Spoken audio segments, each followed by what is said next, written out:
Good morning, everyone. Welcome to another lockdown movement lesson. Today's lesson is going to explore some of the movements that we've done this week in a slightly different kind of context, but quite similar.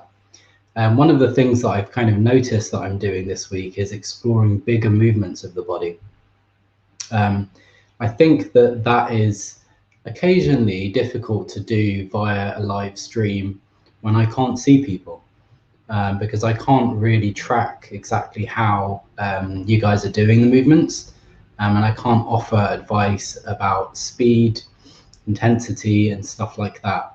So I am aware that obviously in this particular medium where I'm going live and I can't see you, that it's a really good thing for me to advise you to look after yourself and to not do too much.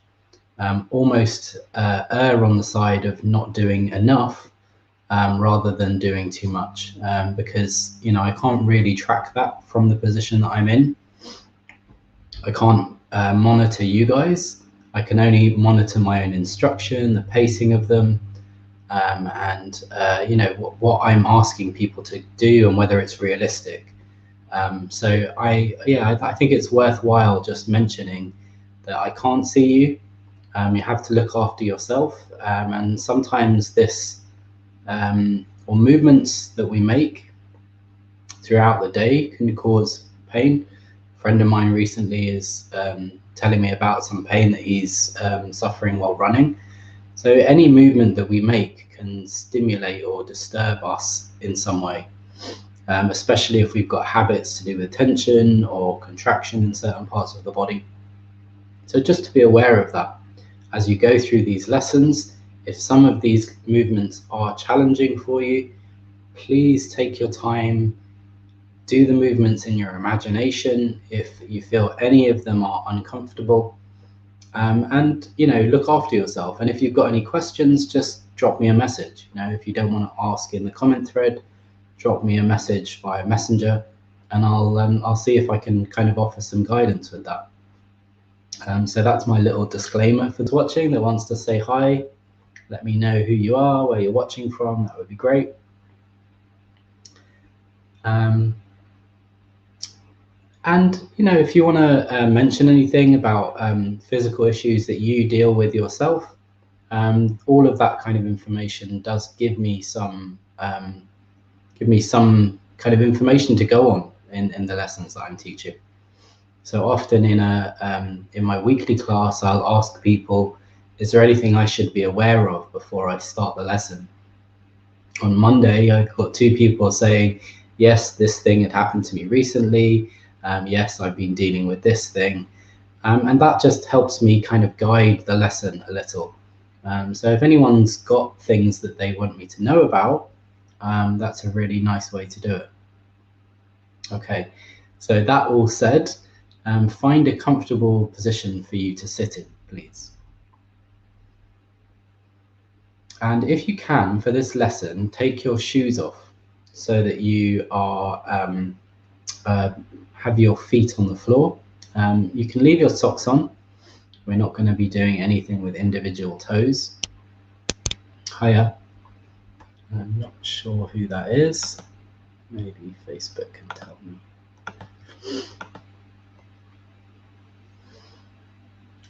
So when you've got your 2 feet on the floor and you've got your shoes off, just feel the sense of contact that you feel with your feet on the floor. Just very kind of generally bring your attention to that. Feeling the sense of contact. Where on the foot or each foot do you feel the most contact? Do you feel more contact in the heel, more contact in the ball of the big toe, more contact in the ball of the little toe? Where can you feel the most sense of like weight coming down through the leg and into the foot? Great. So that's just our initial kind of scan. We're not going to be doing more than that in terms of a scan. But what I'd like you to do is just to notice how comfortably you're sitting as well. Just check in with yourself. Are you sitting in a comfortable position? Could you make yourself more comfortable? Great. So very gently begin to slide your right foot forwards, as if you're straightening your leg and that you're keeping the sole of the foot on the floor. So you're sliding just the right foot forwards and then bringing it back to where it was. And just make this a kind of easy, simple movement, taking the right foot away from you, straightening the leg a little, having the foot slide along the floor and come back. If you have a wooden floor, obviously be careful for splinters. If you have a carpet, that's probably ideal, as long as you can slide across it without your foot kind of sticking. Great. And as you do that movement, as you straighten your leg a little, slide your right foot out away from you and then bring it back towards you. Do you notice any change in the position of your upper body? Straighten the right leg, or is the leg movement independent of the upper body? Is it kind of operating separately and you don't really notice any effect in the upper body? Sliding the right foot out in front of you and drawing it back. Good. Just do it again a couple of times, exploring the movement, exploring how you feel. And as you begin the next time you take the foot outwards, can you turn your head a little to the left? Turn your head a little to the left. Turn your head a little to the left as you extend the right foot outwards. And then as you bring the right foot back, bring your head back to the middle. Okay, so you're taking the right foot out, turning your head to the left, and then bringing everything back together, the foot coming back to its normal position, the head coming back to the middle. Just do that again a few times, seeing the kind of coordinate. Now you're coordinating two separate things, the coordination of the head and the foot movement. And how does that feel to you? More than how does it feel, can you feel any correlation between the movement of the head and the extension of the foot? Is there any sense that that movement in some way is coordinated through the middle of you? Good. All right, and then take a rest.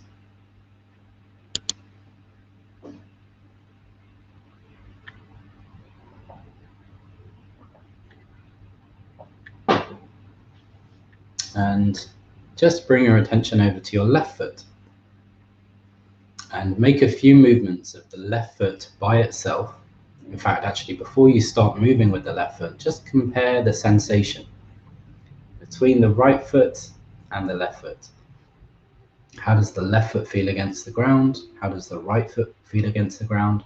What's the sense of contact in the various parts of the foot? The heel, the big toe, the little toe. Great. And then when you're ready, begin to slide out your left foot away from you. Begin to slide out your left foot away from you and bring it back.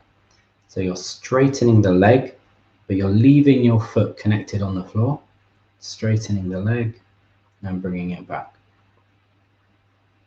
Like you're kind of sliding the foot out and then sliding it back. If you imagine that your foot is in sand and you're on the beach, which I'm sure all of us would like to be during this moment in our lives, take the foot out, imagine you're sliding it along sand and then bring it back. Good. And continue to do that. Just do that movement a few times. Notice, do you feel the effect of the movement anywhere up the body?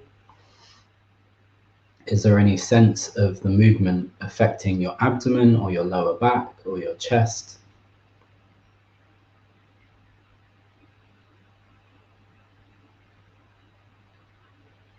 Great. And when you're ready, the next time, maybe have a little pause. And then the next time you take your foot out away from you, left foot out, slide it out in front of you, turn your head a little to the right. Okay. And now we're doing the opposite, turning from the first leg, sliding the left foot out, turning the head to the right. bringing the head back as you bring the foot back.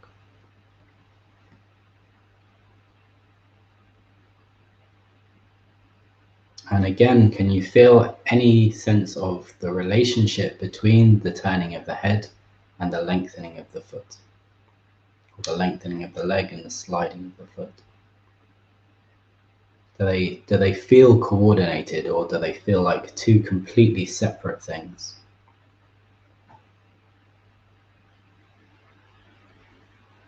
Great. Let's do it a couple more times, just to get familiar with it.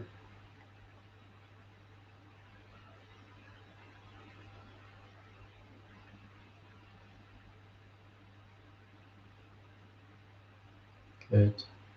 And rest.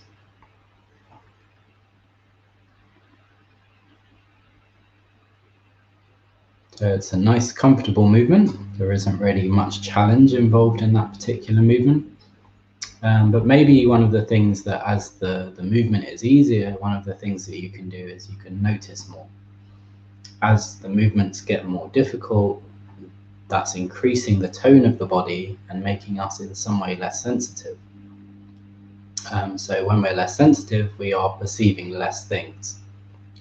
So if I think about this in terms of the theme of this week, like the role of sensitivity, that a smaller, simpler movement is introducing less effect or impact on the system. So therefore the system is doing less work, and therefore it's more sensitive. The bigger the movement, the more intense the movement, the more work your system is doing, the less sensitive we become. Okay. So now, with that said, what I would like you to do is very gently begin to lift your left foot off the ground, but just lift it a tiny amount. It really can be a small amount. It doesn't need to be a big lift in the air. What I'd like you to do is just lift the foot maybe a centimeter away from the ground and then place it back down. So lifting the left foot in its entirety, the front of the foot and the back of the foot, lifting it away from the ground and placing it back down. And notice as you lift the left foot away from the ground, do you feel any effect in your upper body or your lower back or your abdomen? So you're just lifting your left foot away from the ground. And maybe, can you even, yeah, I think that's a great point, Simone. Yeah. Yeah, sometimes there are compelling reasons that we have not to sense ourselves. So things like extreme sports are a really good example of that. You know, when we're just constantly in adrenaline mode, you know, it's actually a way of us not listening to some of the inner noise that we're trying to avoid, basically. So yeah, I think that's a lovely point. As you lift your left foot away from the ground, does your head turn? Does your head turn? Is there any sense that your head wants to turn as part of the movement of lifting the left foot away from the ground? And then when you've done it a couple of times, lift the left foot and very gently turn your head to the left. Lift the left foot and very gently turn your head to the left. Good. Put the foot back down, bring your head back to the middle. Lift the left foot, very gently turn your head to the left. So this is a small movement of the foot. It's encouraging a big movement of the leg, but it's a small movement of the foot and a small movement of the head, okay? See if you can coordinate those two things. So as you lift the left foot away from the ground, the head turns to the left a little. As you bring the head back to the middle, the foot touches back down and rests. Great. Okay, so let's move over and do that on the right side. Have a tiny rest.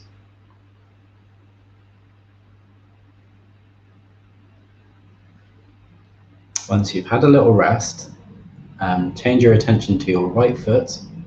Again, feel the contact the right foot has on the floor, and then very gently lift the right foot. Begin lifting the right foot in its entirety away from the ground and bringing it back down to the ground. Notice if you hold your breath or you do anything kind of funky. See if you can just sort of keep yourself equal in some way. Keep yourself equal as you lift the foot away from the ground and bring it back down. Just very gentle movement, up and down. And notice as you lift the foot up, what changes in the lower abdomen or in the lower back, or even the top of the torso.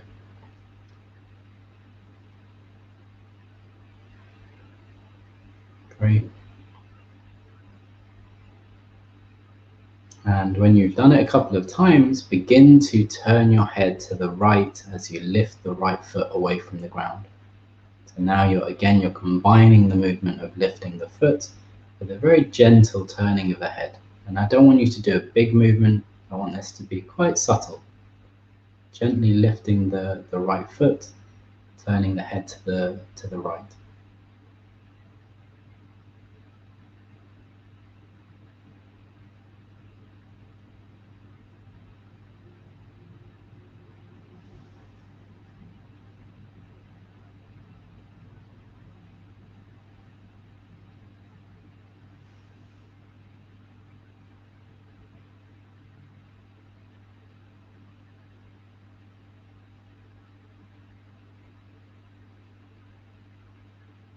Good. Do it once or twice more.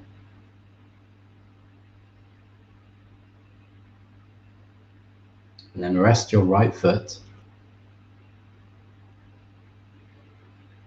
And a few times with the right foot resting back on the ground, just extend it and turn your head to the left. And then bring it back in and lift it and turn your head to the right. Okay? So extend it, extend the right foot, slide the right foot out along the floor, turn the head to the left, bring the right foot back, turn the head to the right as you lift the right foot. So there's this kind of developing coordination between the sliding of the foot and the turning of the head, and then the lifting of the foot and the turning of the head. And just try that movement a few times.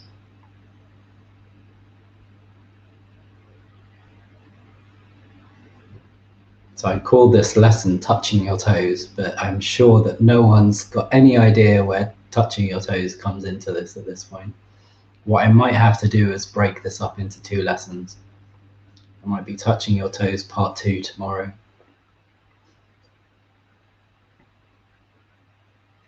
Good. And take a rest from that movement. Once you've done it a couple of times, sliding the right foot out, turning the head to the left, bringing the right foot back, lifting it, turning the head to the right. So you've kind of got some smoothness in that relationship or that coordination. Great. Take a little rest. And notice the difference between the left side and the right side. Can you feel that as you sit there now and you rest both feet on the floor, that there's some difference in the sensing ability of one side or the other, or some difference in your awareness of one side or the other?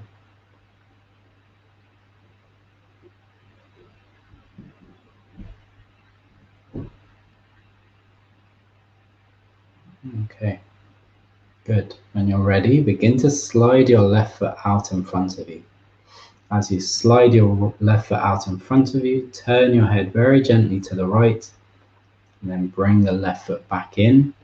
Lift the left foot, turn your head very gently to the left. So lifting the left foot, head to the left, sliding the right foot out in front of you, sole of the foot on the floor, turning your head to the right. So you're just coordinating the head and the foot movement. The head and the foot movement.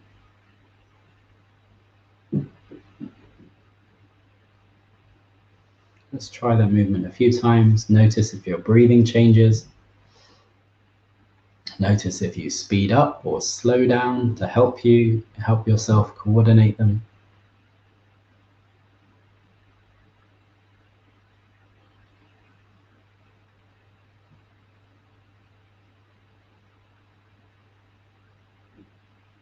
Good.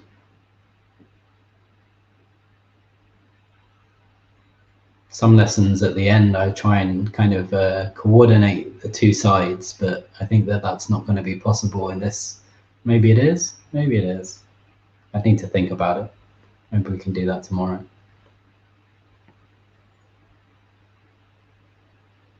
Yeah, I think it is actually.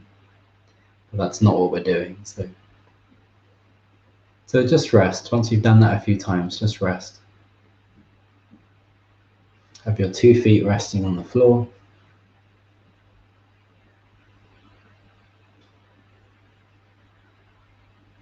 Good. Just think about what it would mean for you to reach down with your right hand and touch your left foot. What it would mean for you to reach down and touch your left foot. What would your body need to do in order to do that? I don't want you to do the movement yet. We're going to do this. We're going to pick this up tomorrow. Part 2 coming tomorrow. Stay tuned. But just think about it. What's the kind of the movement that you would make to go down and touch your left foot with your right hand? What direction would your head turn? Would your head turn a little to the left or a little to the right? Good, and rest from that imagination or imaginary action. And when you've had a little rest from that, imagine taking your left hand down to your right foot to touch the toes or the foot. What would the movement pathway be in order for you to reach down to touch your right foot? And for some people, this is a challenging movement. And this is something that is not necessarily achievable, and it can get worse as we get older. So how can we just initially just think about it, and think about it as a way of kind of planning action,